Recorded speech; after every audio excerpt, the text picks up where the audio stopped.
venu ici, on a une base de DDR ici au Bénin. Il y a au moins 57 pays où la DDR est représentée. Et tout ça, c'est pour le triomphe de l'islam. Et quand on vient au Bénin et qu'il y a un cas mieux placé pour parler de ça, parce que lui son papa est pasteur, voilà, c'est elle qui nous embrouillait dans les carrefours là. Aujourd'hui, lui, il a un nous ici. Est-ce que vous comprenez? Donc c'est ça aussi la grandeur de l'islam. Quand on les voyait dans les carrefours, dans les rues, on avait peur de les approcher parce qu'on ne connaissait rien de notre religion. Mais aujourd'hui, même à l'école, les gens ils donnent plus Bible encore aux musulmans. Avant, ils distribuaient la petite Bible qui est là, ils distribuaient ça à l'école. Mais maintenant, ils ont commencé à ralentir un peu les élans parce que chaque jeune musulman commence également non seulement à apprendre sa propre religion, et puis à apprendre également certains versets de la Bible. Maintenant, apprendre la Bible n'est pas mauvais. Quand tu apprends la Bible, ça te sécurise. Comme ici aujourd'hui, et nous, au niveau de la DDR Côte d'Ivoire, nous sommes là jusqu'à, Inch'Allah, le lundi prochain. Peut-être qu'on aura l'occasion de se retrouver encore. Peut-être qu'il y aura des débats, mais on voit dans le public également, il y a des frères qui sont là. Je pense que s'ils ont des questions à poser, ils se posaient peut-être des questions. Le jour, je vais croiser Ismaël Aga là. Il va lui demander. Il est là, c'est pas moi, hein? Il est là. Voilà. Vous allez pouvoir peut-être venir poser des questions. Et puis on va essayer de s'entretenir en attendant la fin de la conférence. Et on remercie. Jésus n'est pas Dieu. C'est Allah qui est la vraie divinité. C'est vrai Allah qu'il faut bénir. Tout ça la rentre dans le tawhid. Il y a des gens qui nous disent, mais attends, vous n'avez rien à faire. Si c'est pas pour dire Jésus n'est pas Dieu. Mais c'est ça qui est tawhid là. C'est ça, on dit il n'y a pas de divinité en dehors d'Allah. Donc toutes les fausses divinités là, nous devons démontrer, voici le véritable créateur des cieux et de la terre, entre celui qui est adoré, qui a une maman, et celui qui ne ressemble à rien et rien ne lui ressemble, et lui il proclame haut et fort, c'est moi Allah, créateur des cieux et de la terre, point de divinité à part moi, adore-moi, accomplis la salat pour te souvenir de moi. Donc Allah a été clair dans le Coran, et beaucoup de personnes ont des prétextes pour dire non, non, non, mais je ne parle pas l'arabe, je ne vais pas devenir musulman, je ne comprends pas le fond, je ne comprends pas le djoula, je ne vais pas devenir musulman. Mais vous devez savoir que Jésus ne parlait pas français. Si nous étions à l'époque d'Ibrahim alayhi salam, si nous étions à l'époque de Jésus, la paix de Dieu soit sur nous tous, on allait forcément les adorer dans la même langue que Jésus, dans la même langue qu'Abraham, dans la même langue que les prophètes. Et Allah dit dans le Coran, Surat 14, verset 4, nous avons envoyé chaque prophète avec la langue de son peuple, chaque messager avec la langue de son peuple. Donc si tu as été envoyé avec la langue de ton peuple, tu vas prier dans cette langue. Mais comme le prophète Mohammed a été envoyé à l'humanité tout entière, donc ce n'est pas sa langue qui est imposée, mais c'est la langue du Coran. On peut adorer Allah, c'est-à-dire qu'on peut faire des invocations. Moi, si j'ai un problème de travail, tu as un problème de mariage, tu as un problème de ceci, c'est ça, tu as un problème d'enfant, tout ce que tu as comme problème, il faut l'adresser, c'est-à-dire tu t'adresses à Allah dans ta langue. Mais en ce qui concerne l'adoration, nous devons prier dans la même langue. Parce que la seule religion musulmane est la religion acceptée par Allah, Surah 3, verset 19. Pourquoi? Tous les musulmans du monde, que sont bénis en Côte d'Ivoire, nous adorons de la même manière. Nous nous prosternons de la même manière. Nous regardons dans la même direction. Nous prenons la mission de la même manière. Nous lisons le Coran de la même manière. Regarde ce que le frère Sami a fait tout à l'heure. Il a dit, est-ce que quelqu'un peut venir me lire la sourate, c'est-à-dire sourate de 255. Et le frère s'est levé automatiquement pour venir faire la lecture du Coran. C'est la même chose comme dans la prière. Supposons qu'il est en train de diriger la prière et puis il a fait une erreur dans la lecture. Il y a un qui est derrière automatiquement pour le corriger. Mais si ce n'est pas dans la même langue, comment on va le corriger? Comment on peut rectifier ce qu'il a dit? Et le frère qui s'est levé pour venir tout à l'heure faire la lecture, mais si un pasteur est sorti tout à l'heure là, c'est pas lui qu'on va appeler. Parce que lui, c'est pas sa spécialité. Donc dans notre domaine, nous on est dans le domaine de l'interreligieux. Donc nous, on n'est pas des généralistes, mais on est spécialistes dans un contexte bien précis. Et ce que le grand frère Sami a développé tout à l'heure, la science là, nous devons faire ça, mais ce n'est pas notre spécialité. Donc lui, il a une spécialité, il va démontrer non seulement le côté scientifique du Coran, mais si tu viens encore pour débat, encore il est prêt. Donc pour ne pas abuser de votre temps, Inch'Allah, j'espère qu'il y a des frères qui ont des questions à poser. Je répète encore, vous avez dit, quand on était sur les réseaux sociaux là, le jour où Ismaël Aga vient au Bénin là, si je le vois là, il va me sentir. Il est là, hein. Assalamu alaikum wa rahmatullahi wa barakatuh. أعوذ بالله من الشيطان الرجيم بسم الله الرحمن الرحيم والصلاة والسلام على رسول الله الحمد لله رب العالمين. Nous louons Allah, maître de l'univers, l'incontesté et l'incontestable créateur, celui qui a créé le temps et l'espace et qui ne fait pas partie du temps et de l'espace. C'est pourquoi nous l'avons nommé l'intemporel spatial. Alors, que la paix et la bénédiction d'Allah, maître de l'univers, soit sur le nom du messager Muhammad, sallallahu alayhi wa sallam, sur ses compagnons ainsi que sur toute personne qui va attester qu'il n'y a aucune divinité qu'Allah jusqu'au jour de la résurrection. Alors, s'il y a des gens qui veulent poser des questions, c'est le moment, Inch'Allah. Désolé. Donc, on est ouvert aux questions, aux questionnaires. Celui qui veut lever la question, il peut lever son doigt, Inch'Allah, puis venir devant poser sa question. Salam alaikum. Wa alaikum salam wa rahmatullahi wa barakatuh. Je suis M. Sidi Mohamed, je suis journaliste politique, spécialisé dans la politique et de la démocratie en Afrique. Ce que je voudrais savoir, nous faisons du travail intellectuel, mais nous sommes des intellectuels du pays, souvent on reçoit des instructions. Comment un musulman qui est magistrat, ou bien juge, ou un inspecteur de police, ou bien un commissaire qui reçoit des instructions, alors que dans son âme et conscience, dans son cœur, il sait que ce qu'on lui demande de faire là, c'est du faux. En tant que musulman, dans l'administration, qui occupent des postes d'autorité dans l'administration, souvent qui sont aux ordres d'un État ou bien d'un gouvernement, maintenant qui ont une confession de foi musulmane. Alors où on leur demande d'exécuter un ordre ou bien de faire quelque chose, mais cette chose-là, pour eux, ils estiment que c'est pas la vérité. Ou bien cette chose-là est fausse. En tant que musulman, que faut-il faire? Je crois que cette question-là rentre dans le cadre de la jurisprudence. C'est vraiment des spécialistes de la jurisprudence qui peuvent, avec assez de sciences, détailler. Parce que forcément, il y a des savants qui se sont prononcés sur le sujet. Et forcément, ça a peut-être donné lieu à des divergences d'opinion. Donc nous qui ne sommes pas des spécialistes de la jurisprudence, on ne souhaite pas se prononcer sur des cas qui révèlent de la jurisprudence. Mais ce qu'on peut dire, avant de consulter les différents savants qui se sont prononcés sur cette question, pour ne pas rester la question vide, on va peut-être donner notre appréhension ou bien notre pensée sur la question posée, bien qu'elle n'ait pas forcément du poids en islam. Pour nous, les autorités sont établies par Dieu, par Allah. Et lorsqu'une autorité est établie, elle doit respecter en quelque sorte l'autorité qu'il a établie. Et elle doit accomplir son devoir. Et dans son devoir, elle ne doit pas oublier aussi celui-là même qui est le maître de toutes circonstances et de justice, qu'il a établi et qui aime l'équité et qui aime la justice.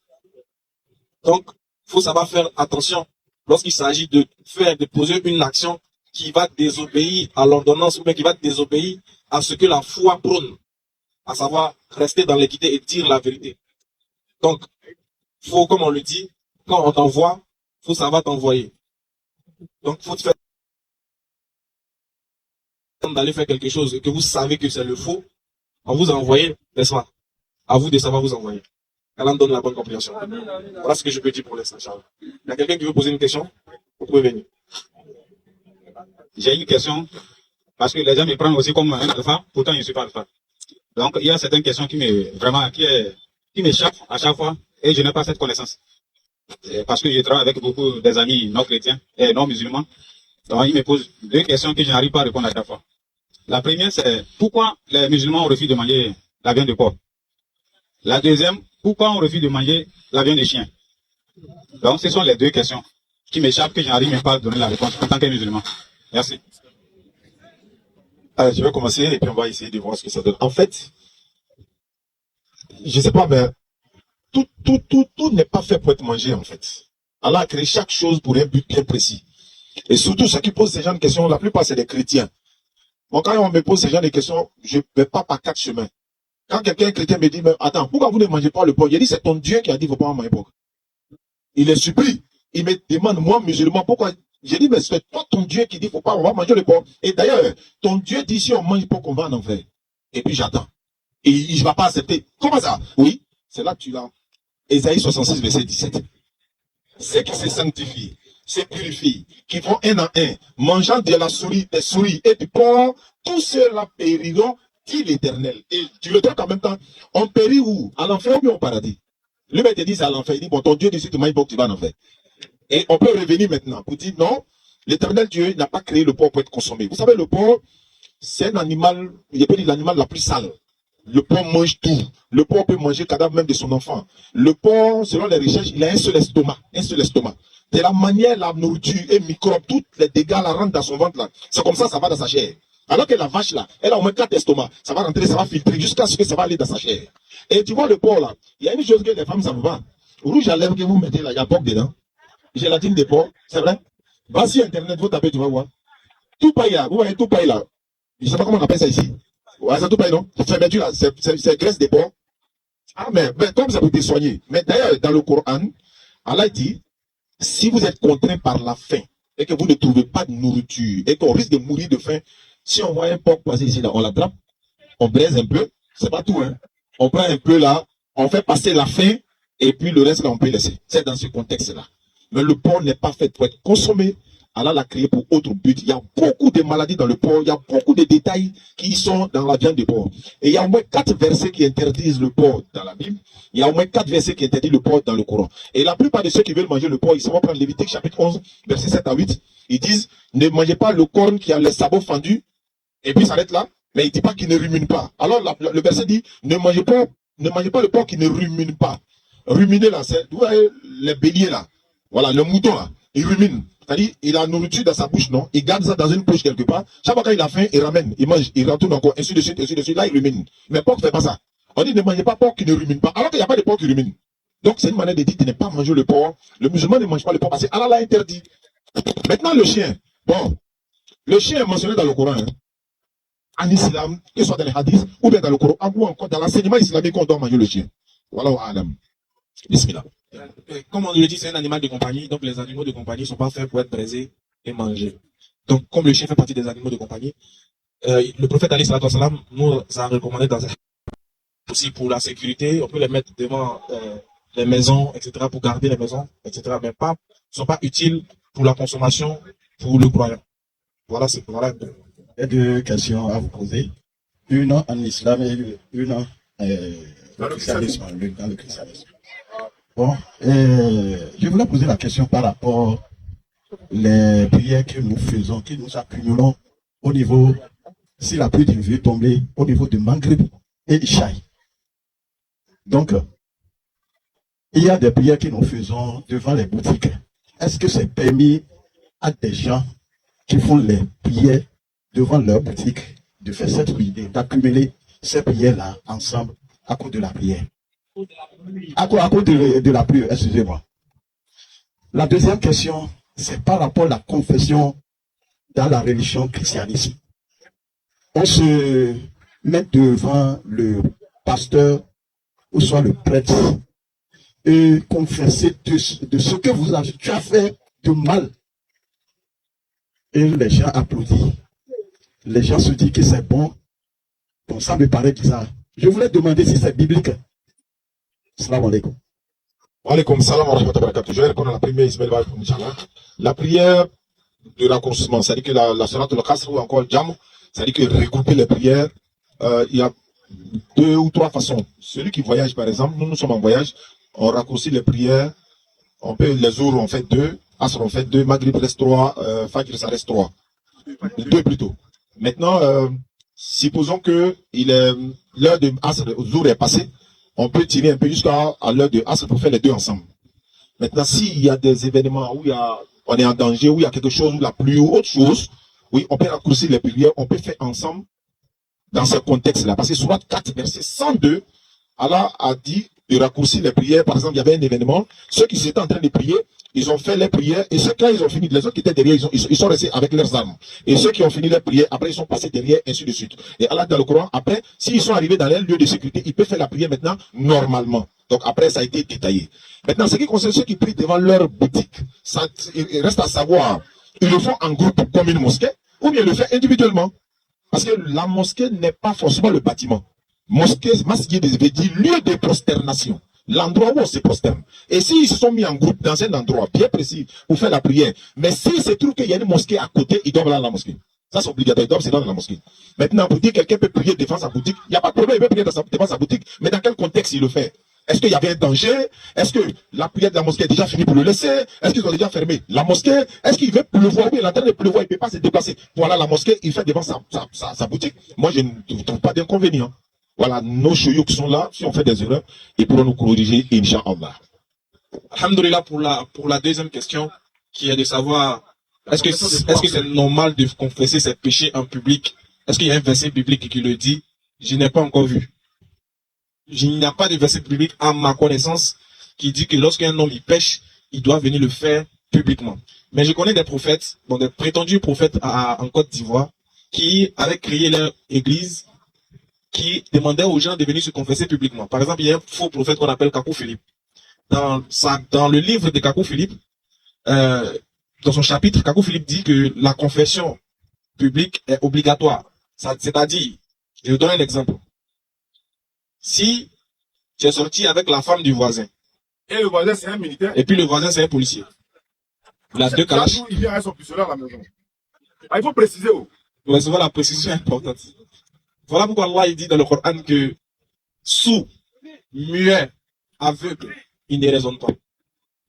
Comment on peut demander aux gens de venir confesser leurs péchés publiquement? Alors que le péché, c'est une action mauvaise de la désobéissance à la loi de Dieu. Et Dieu même te couvre de ce péché-là. C'est-à-dire que Dieu t'a pas exposé.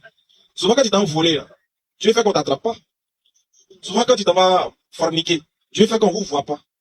Voilà pourquoi en islam même, pour dire que quelqu'un est un fornicateur, faut avoir été un témoin. Et il faut 4 témoins. C'est-à-dire on doit t'attraper sur les faits. Preuve à l'appui. Vérifier que c'est vraiment, il y a vraiment eu action. En tout cas, fouiller dans les profondeurs. Bon, c'est qu'un fornicateur doit venir l'attraper dans cette position. Ce qui veut dire que Dieu même nous couvre. Voilà pourquoi il est interdit pour le musulman de venir exposer publiquement son péché. Et je profite pour faire un petit rappel avant de répondre à la question. Souvent, on entend les gens dire, ah, moi, quand j'étais dans le monde là, tiens, moi, j'étais un grand buveur. Le show là, moi, je gérais ça même. Ah, les femmes, c'était mon domaine. Et c'est ce que moi, j'ai vécu avant de devenir musulman. On se vante des mauvaises choses qu'on a faites. Alors que c'est interdit en islam. Si Allah nous a épargné de l'ignominie, de la honte, toi, musulman, il est interdit pour toi de venir confesser ton péché publiquement. Sauf si Allah lui-même, il veut t'exposer. Toi, tu n'as pas le droit de venir dire. Donc, il faut faire attention. Voilà pourquoi l'islam, c'est une religion de bonne moralité, de bonnes mœurs. C'est-à-dire, il protège les adeptes, il protège les individus qui pratiquent. Il respecte même l'intimité des gens. Voilà pourquoi Allah nous demande dans le Coran de ne pas espionner, de ne pas exposer nos frères et nos sœurs musulmanes. Pour revenir maintenant à la question. Le faux prophète Kakou Philippe, il a créé son concept dans lequel chaque dimanche, lorsque tu as péché toute la semaine, tu dois venir te confesser. Publiquement devant l'église. De toute façon, on a arrêté devant vous là. C'est comme ça, chaque jour à l'église, dimanche, tu prends le micro et puis tu viens, tu t'arrêtes devant les gens. Tu dis, bon, je m'appelle Ismaël Aka. Il y avait une fille qui s'appelle Rokia, c'est la femme du policier là. Bon, on a causé par message. Elle dit que ma grosse tête lui plaît. Bon, on s'est dragué, on s'aimait, puis bon, on est parti à l'hôtel. Et puis, bon, tu dois expliquer comment vous avez fait. Ils disent même que tu dois donner même les détails et les sensations que vous avez eues. Pendant ce temps, la femme du policier, le policier lui-même, il est assis à côté. Et tu dois faire la confession devant le monsieur. Il faut que le monsieur te pardonne d'abord avant que Dieu te pardonne. Maintenant, question qu'on se pose. Et si Dieu te pardonne, mais le monsieur ne te pardonne pas? Et puis comment toi tu fais pour savoir que Dieu t'a pardonné? Parce que Dieu il parle pas où? On n'entend pas sa voix là-bas pour dire, je t'ai pardonné mon fils. Regardez comment ils mettent la vie des gens en danger. Comment tu vas venir expliquer à un homme que toi tu as trompé? En fait, tu as eu sa femme comme tu l'as trompé. Comment tu fais ça? Et il y a des gens, il y a des églises où ça se fait. Et quand ils finissent de faire ces gens de confession, même à l'église catholique, on va se confesser devant le prêtre. Il y a des moments on appelle le confessionnal. Tu arrives, mon père, j'ai trop péché. Il dit, vas-y, je t'écoute. Dis tout, mon fils. Ah, la dernière fois que je suis venu à l'église, j'ai volé l'argent de dîmes. L'argent que tu cherchais là, c'est moi qui ai pris. Pourquoi tu fais ça, mon fils? Tu donnes encore explication.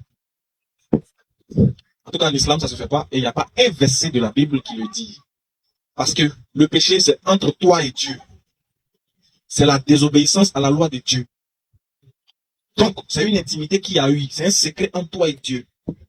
Et tout ce que Dieu attend de toi, c'est que tu puisses prendre conscience de ton action que tu as posée et que tu reviens vers lui repentant sincère.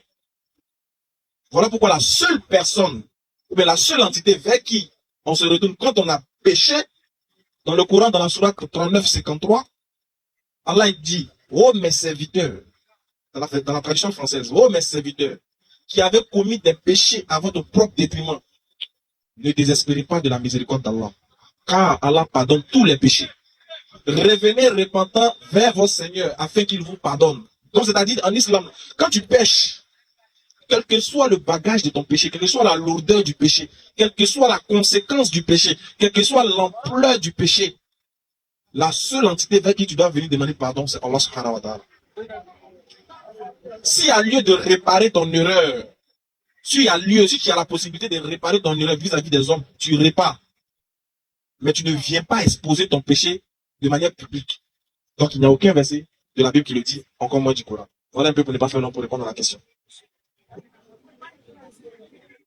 Question. C'est une question pertinente. J'ai posé plusieurs fois à beaucoup d'imams, mais j'ai pas eu de réponse. J'ai voulu profiter par ici pour avoir la réponse, Inch'Allah. Quand je prends par exemple une femme en état de menstru, une femme que Allah rappelle dans un état de menstru, quelles elles sont devenues après la mort, Inch'Allah. La femme est dans un état de menstru, et Allah l'a rappelé. Quelles elles sont, quel état destiné, Inch'Allah. Le doyen demande. Ça, vous êtes sûr que vous avez posé la question à des imams, ils n'ont pas répondu.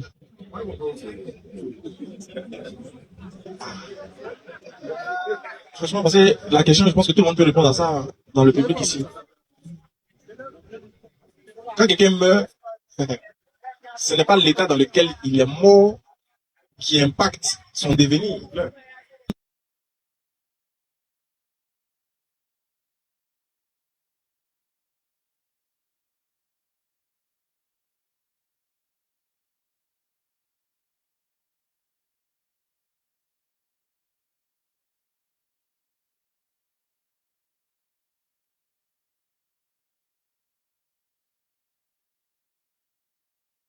À poser qui prédéfinit son devenir. C'est-à-dire que ce que tu as fait là, c'est en fonction de ça, ton devenir est classé. Sinon, que tu sois mort en période de menstruation, ou bien que tu sois mort en période d'ablution, même si tu es noir, puis tu as fait des choses noires, tu vas au coin noir, tu vas aller dans le coin noir. Donc ce n'est pas ton état là où la mort te prend sur les champs qui compte, hein.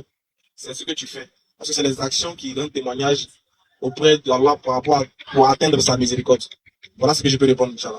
Oui, alhamdulillah, je pense qu'il a tout dit. Une femme, par exemple, elle a obéi à son mari, obéi à Allah, respecté les principes d'Allah, et puis, elle est dans ses menstrues. Elle ne doit pas prier. Elle a fini le jeûne. Ça peut être même dans le mois de jeûne, par exemple. Elle devait jeûner. Oh, les menstrues sont venues. Alors que c'est une femme pieuse. Elle est décédée là. Mais il y a pas. Être en menstrue n'est pas synonyme de shirk, en fait. Ou bien encore d'être kaf. Je ne sais pas si vous comprenez un peu. Voilà, ça ne fait pas de toi une personne mécréante. C'est une nature. C'est naturel pour la femme. Et même la femme qui a menstrué prépare pour son mari. Elle fait bise à son mari. Elle peut se coucher sur sa poitrine et tout. Seulement, il n'y a pas de rapport. Il y a beaucoup, même dans le mois de Ramadan. Elle est en train de préparer pour son mari. Elle peut écouter le Coran. Elle peut s'approcher de la mosquée, écouter le Coran. C'est un peu ça. Mais il ne faudrait pas qu'on transforme une femme qui a menstrué comme si, voilà, c'est une idolâtre, quoi. Voilà, qu'Allah nous en préserve, Inch'Allah. Je pense qu'il est presque l'heure, il y a beaucoup de questions qui pleuvent. Il y a la sœur, voilà. Je tiens à préciser quelque chose. Vous avez constaté tout à l'heure. Vas-y. Vous avez constaté tout à l'heure que pendant l'introduction, il y a l'appareil qui a pris un coup. Nous tous, on a constaté ça. Mais après que l'appareil a pris un coup, on a vu que on a mené un autre appareil encore. L'inquiétude, la question qu'on se pose, mais c'est comment on fait pour le premier appareil qui s'est explosé là. C'est-à-dire même quand même si tout de suite parmi nous, quelqu'un tombe, on va pas dire bon il est tombé, laissez-le. On va s'occuper de lui jusqu'à sa dernière demeure. Alors l'appareil il est parti, mais on n'a pas cherché à savoir dans quelles conditions. Peut-être qu'il va subir une opération chirurgicale, mais peut-être qu'il n'a pas aussi les moyens. Donc on profite de l'occasion pour dire on veut, au nom du fait que l'accident ait eu lieu devant nous, et que ceux qui sont en train de prêcher le font de manière bénévole, on va faire fils à Billah, on va faire ça à cause d'Allah. Chacun va donner au moins 10 francs, 5 francs, 20 millions, 10 millions, au moins, pour pouvoir soutenir ceux qui ont envoyé l'appareil. Peut-être qu'ils ont emprunté. Peut-être qu'ils ont loué, et puis ça s'est explosé. C'est sûrement que le propriétaire va demander qu'on paye, si ça a été le cas. Qu'on rembourse. Donc franchement, les frères, on va mettre la main à la poche. Et puis chacun va donner quelque chose pour la cause d'Allah, par rapport à l'appareil. Donc quelqu'un va passer dans les rangées. Voilà. Faut prendre un gros sac. Faut prendre un gros sac, là, voilà, gros. Si quelqu'un met pièce, faut dire la lever. Ok, réponds à la question. Donc, attends, donc voilà, fils Abdullah, pour l'appareil là, ça s'est explosé. Voilà. Quand on vient écouter la parole d'Allah aussi, il faut se préparer en conséquence. Parce que la parole d'Allah là, ça va aussi avec les actions. Et c'est ça le problème des musulmans aussi. Nous, on aime écouter, on aime être servi, mais on ne veut pas servir aussi. Donc, s'il vous plaît, aidez nos parents à pouvoir au moins arranger l'appareil là. Fils Abdullah. Ne mettez pas les fausses pièces. Mettez les bons billets. Ok. Maintenant, pour la question de maman, elle dit que souvent dans les pays maghrébins, on voit qu'il y a des gens qui prennent des pierres pour mettre, pour prier. Bon, moi, je suis trop petit dans l'affaire là. Oui, effectivement, on a vu également. Mais je pense que eux qui font ça sont mieux placés à répondre l'origine de ça. On est d'accord. Mais vous allez nous voir, on va faire la soirée tout à l'heure, il n'y aura pas de pierre. C'est pourquoi la Bible dit comme ça, demandez, l'on vous donnera. Cherchez, vous trouverez. Nous, on a vu également. Oui, moi j'ai vu ça chez des amis qui sont chiites, par exemple. J'ai vu. J'ai posé la question. J'ai pas compris. Voilà, on a posé la question. Mais vous feriez mieux de poser également la question. Voilà, ils vont donner l'origine de la pierre. J'ai cru même, j'ai pensé que vous allez parler par exemple de la pierre, de la Mecque et tout ça, mais bon, voilà, donc c'est un peu ça. Moi j'ai vu ça, je vois ça plusieurs fois avec nos frères chiites. Maintenant c'est à eux de nous expliquer l'origine. Est-ce que le professeur Salam a fait? Est-ce que c'est une recommandation? Pourquoi, Inch'Allah? Assalamu alaikum, non? Ah, il y a quelqu'un qui veut se convertir en islam. Il veut poser une question pour poser. C'est toi? Après la prière, non? C'est vous qui choisissez. Bonsoir tout le monde. Au fait, la question que je voudrais poser avant d'être converti, c'est si, au fait, je veux juste savoir si Jésus est Dieu. Alhamdulillah. Frère, quand il regarde Jésus là, est-ce qu'il peut être Dieu? Pour être plus fait simple, non, il n'est pas Dieu. C'est l'enfant de Marie. C'est un envoyé de Dieu. Parce que Jésus lui-même, il priait Dieu. Je vais te poser une question. Si Jésus est Dieu, et puis il priait Dieu, est-ce que Dieu peut prier Dieu? Maintenant, Jésus lui priait quel Dieu? Il est déjà Dieu, attention. Il priait quel Dieu? Non. Dans Luc 6, 12, il a dit Jésus a passé toute la nuit à prier Dieu. On n'a pas dit il a prié lui-même. On dit il a passé toute la nuit à prier Dieu. Étant déjà Dieu, il prie quel Dieu encore s'il est déjà Dieu? Selon vous, Jésus est mort pour vos péchés. Ah, tu n'es pas chrétien? Non, les chrétiens enseignent que Jésus est mort. Mais est-ce que Dieu peut mourir? Folie. Ça, c'est un verset de la Bible. Dans Jean 10. Oui, tu vas voir la partie rouge là. C'est Jésus qui parle là-bas. Folie. Or, la vie éternelle, C'est Jésus qui dépend. Il dit, or, la vie éternelle, c'est qu'ils te connaissent, toi, oui, le seul vrai Dieu, oui, et celui que tu as envoyé, Jésus-Christ. ici là. L'envoyé de Dieu, c'est comment? L'envoyé de Dieu, c'est qui? Jésus-Christ. Maintenant, qui est Dieu?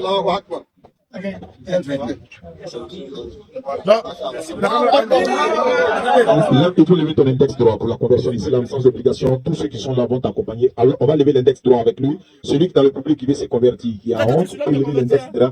Donc, tu répètes après moi ce que je vais dire. Il faut dire Ashhadu Allah ilaha illallah wa ashhadu Anna Muhammadan Abduhu wa Rasuluhu.